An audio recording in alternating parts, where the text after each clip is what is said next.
दक्षिण यूरोप का एक खूबसूरत देश इटली वैसे तो क्षेत्रफल में काफी छोटा है, लेकिन इसने सिखों के एक महान इतिहास को खुद में समेटा हुआ है। कनाडा और ब्रिटेन के बाद इटली एक ऐसा देश है जहां पर सिखों ने अपना आधिपत्य जमाया हुआ है। सिखों ने न केवल यहां कृषि पर अपनी छाप छोड़ी है, बल्कि डेयरी प्रोडक्ट के एक व्यापार पर सिखों का राज चलता है। लेकिन सिखों को इटली में ये सम्मान इतनी आसानी से नहीं मिला है। उसके लिए सिखों ने बड़ी कीमत चुकाई है, वो कीमत जिसके लिए इटली हमेशा सिखों का शुक्रगुजार रहेगा। सिखों की सफलता के बीच मौजूद है सिखों के बलिदान की कहानी कहता है एक क्षेत्र मोंटेलो, जहां विश्व युद्ध के दौरान सिख सैनिकों ने इटली को नाजियों से बचाने के लिए अपनी जान की बाजी तक लगाने में कोई कसर नहीं छोड़ी थी। इटली के एक गांव में आज भी सिख सैनिकों को सम्मान पूर्वक पूजा जाता है। अपने आज की इस वीडियो में हम मोंटेलो में मौजूद उस स्मारक के इतिहास के बारे में जानेंगे जिसके कारण सिखों को वहां पूजा जाता है।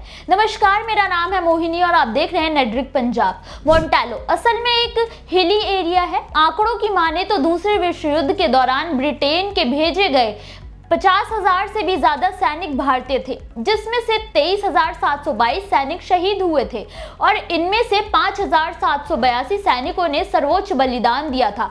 इटली के फॉर्ली में मौजूद है सिख वॉर मेमोरियल, जिन्हें फॉर्ली शमशान स्मारक भी कहा जाता है। दूसरे विश्व युद्ध के दौरान 1943 से लेकर 1945 के बीच यहाँ करीब 800 भारतीय सैनिक शहीद हुए थे और उनकी शहादत के सम्मान में ये स्मारक बनाया गया था, जिसमें 352 सिख सैनिक भी शहीद हुए थे।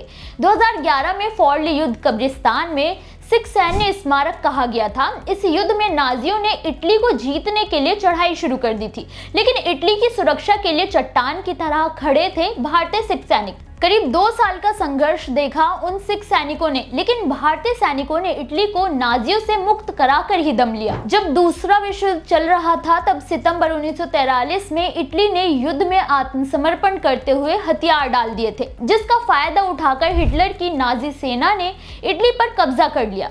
हिटलर किसी भी हाल में इटली से अपना कब्जा जाने नहीं देना चाहता था। इसके लिए उसने मुसोलिनी को आजाद कराया और नॉर्थ में सलो रिपब्लिक नाम के एक राज्य की स्थापना की ताकि इटली नाजियों के अधीन रहे। लेकिन ब्रिटेन की सेना ने इटली को आजाद कराने के लिए जंग छेड़ दी।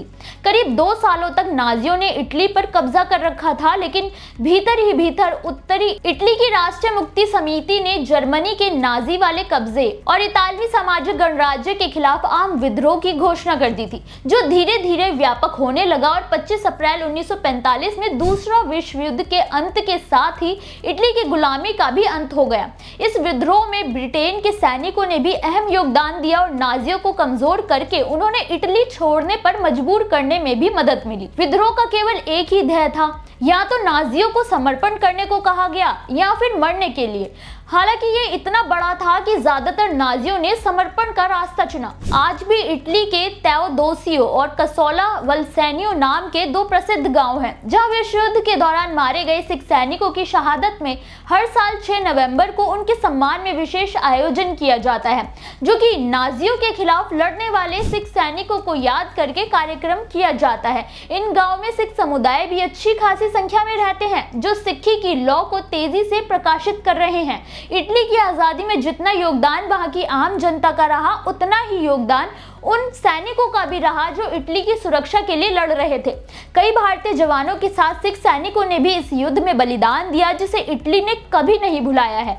वो आज भी उन जवानों को पूरा सम्मान देते हैं। उनकी ही याद में इटली के कई नगरों में मेमोरियल बनाए गए हैं, जहां आज भी हर साल जवानों को श्रद्धांजलि दी जाती है। इटली एक ऐसा देश है जिसने अपने सभी मित्रों को पूरा सम्मान दिया और उनके सैनिकों को भी। इटली ने सिख जवानों के लिए जो सम्मान और भावना व्यक्त की है, उसे देखकर हर एक सिख का सिर गर्व से ऊंचा हो जाता है। इटली में सिख सैनिकों की वीरता की कहानी आपको कैसी लगी, हमें कमेंट करके जरूर बताएं।